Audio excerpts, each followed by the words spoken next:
нет повторов прошлых лет, практически нет заезженных каких-то проектов, которых известно многие годы, которые популяризируются там на телевидении, и где-то вы молодцы, потому что это все новые классные идеи, и это здорово.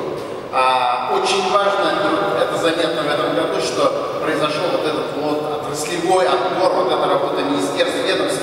Обращаясь к министерству, хочу сказать, хорошо, что начали, чуть не сказал, молодцы, пока рано, хорошо, пока только что начали эту работу, вы обязательно должны ее продолжить, и обязательно нужно, чтобы встречи эти проходили на уровне не заместителей министров, первое, а именно на уровне министров, и мы сейчас это запишем обязательно.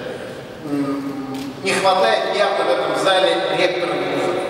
Это то, кого явно не хватает во время обхода, это было заметно сейчас, потому что, в общем-то, если брать мировую практику, именно вузы являются основными родителями стартапов, основными родителями таких интересных проектов, и мы обязательно должны включить технологический наш процесс, и это тоже.